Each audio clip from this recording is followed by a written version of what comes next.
Magandang araw mga kaibigan. Bigyan natin ng reaksyon, opinion itong post ng Nightline News. Title, Present kahit absent. Ah, Pagbubulgar ito ni Congressman Toby Chanco tungkol kay dating Speaker Martin Romualdez. Ipinagtataka umano ni Navotas Representative Toby Chanco kung bakit may pumipirmang present sa pangalan ni dating House Speaker Martin Romualdez kahit pa hindi niya ito nakikitang pumapasok sa kamara.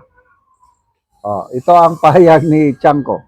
Nagugulat nga ako, kaya nga minsan talaga disappointed ako sa House Hindi ko siya nakikita, pero minsan doon sa attendance, present siya. Ito, napanood ko mismo yung interview ng mga DDS vloggers, sina Banat Bay at iba pang mga kasama niya, mga banateros, sa kanilang programa sa SMNI. Talagang nandun, game na game si Congressman Toby Chanco, marami siyang isiniwalat. At ang isang pinag-usapan nila ito, yung hindi pumapasok si Martin Romualdez, kaya lang present siya. Kailan ba yun? Nung, di ba nag-resign siya last year ba yan, anong buwan? Matagal na wala. Saka lang nagpakita nung, kailan ba yun? Nung in-endorse na ng Secretary General ang impeachment complaints labang kay VP Sara doon sa Office of the Speaker. Bigla siyang nagpakita na para siyang artista. Pinagkaguluhan ng mga kongresista si ano. So, kaya yung may panukala si Congressman Sandro Marcos, no work, no pay daw. Hindi ako maniwala nun. Dahil, ito na nga, mismong aliado nila dati yan kasamahan sa alyansa, Congressman Toby Chanco, malapit siya sa Pangulo. Sinasabi niya, hindi pumapasok si Martin Romualdez, kailang naka-present pa rin. Tapos, no work, no pay. Wala na akong tiwala dito sa Sandro Marcos. Bilib na bilib pa naman ako sa kanya nung una dahil nga another Ferdinand Nung bagong panalo ang unit team, si BBM, wow, sabi ko, tuwan-tuwa ko. Ferdinand Marcos Jr. Ferdinand Marcos Sr., Presidente. Tapos nakabalik ang mga Marcos sa Malacanang, ang kanyang junior, nagpresidente. Sabi ko, wow, sana darating ang panahon. Ferdinand Marcos III, Sandro Marcos, sana magpresidente rin. Yan ang aking inaasam-asam nung una. Nung hindi ko pa nalaman, nabudol pala ako. Ngayon, after more than 3 years, Sandro Marcos, sayang na sayang. Mga bill na pinapasa, kulang sa sinseridad. Mga bill. The worst bill na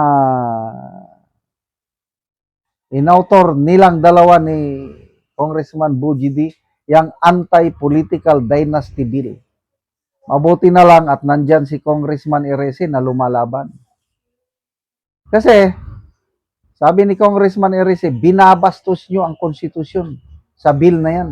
Instead na ilimit ang mga members sa isang political dynasty na manungkulan sa gobyerno, ito nalilegitimize. Pwede nang mag-upo kahit ilang membro ng pamilya. Example, pamilya Marcos. Pwede nang mag-upo kahit anong posisyon with this anti-political dynasty bill na authored by Sandro Marcos, Bujidi, Congressman, sino pa ba yun? Yung tagapagsalita nila, Adjong. So, Salamat po, Congressman Toby Chanco, sa pagsasalita nyo. Meron pang binanggit ni Congressman Toby Chanco na sinabihan daw siya ng aliado ni Pangulong Marcos. Cabinet Secretary ba yun? Ano? Huwag ka nang magsalita laban sa korupsyon. Dahil nakikinabang si Sara Duterte. Ganon daw. Sabi niya, pagka ipokrito ninyo, nang dahil lang sa makinabang si Sara Duterte, tatahimik ako? Hindi pwede. Pera ng taong bayan ang ninanakaw, dapat magsalita ako. Kaya magpasalamat tayo at may Congressman Toby Chanco na hindi naman siya santo, kaya lang nakikita ko, taos puso, kung halos lahat sana ng kongresista natin, katulad niyan ni Congressman Toby Chanco, Congressman Edgar Erese, Kiko Barsaga, Leandro Libiste, sino pa, Bong Sontay, Eli San Fernando, of course, ang mga Duterte na kongresista, Congressman Sid Ungab, aasinso tayo. Kaya lang, mabibilang mo lang, daliri yung bilang ng mga matitinong kongresista. All others, wala na. Kaya, tama si BP Sara. God save the Philippines talaga. Okay, basa tayo sa mga comments. Reaksyon ng taong bayan. 39,000 ang nag-react, 28,000 tumatawa, 4,600 ang galit, 5,700 ang nag-like. Okay. Montojo Ruel, mabwisit ka talaga, pati attendance santil mo. Romer Ong, Diyos ko, pati attendance. Ghost attendance. Gerald Rosales, kung may ghost project, mayroon ding ghost attendance. MJ Aljo, ghost project, ghost employee. Ano ba? Style talaga nila yan, ghost attendance, kasama sa ghost project. It's a kind of magic. Salamat mga kaibigan sa inyong pagsubaybay sa ating channel.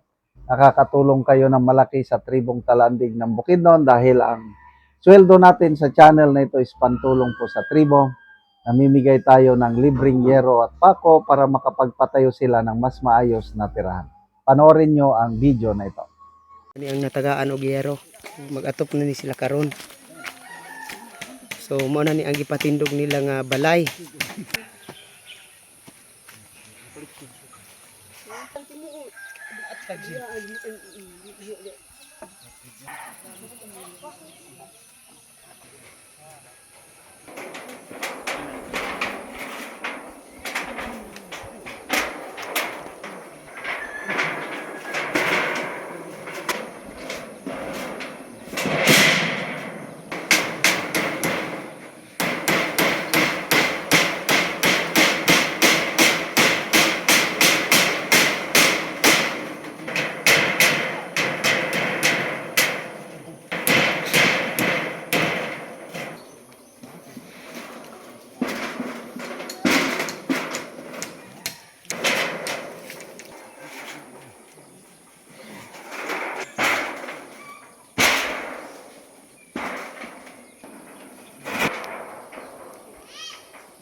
O karon managyod sa pag-atop. So maayo na gid nga tan-awon kay nahuman na og atop ang among gihatag nga yero. Salamat to Ginoo ta. Salamat sa Ginoo kay ginabangay magsin ug sa nag-sponsor ani nga sin. Yun kay nakabalin yun ni kay nagpuyo rami sa among ugangan. Oo, so nagpuyo lang ka, nagluon lang mo sa ilaha. Oo, so karon nakabalay na gyud mo. So salamat kaayo.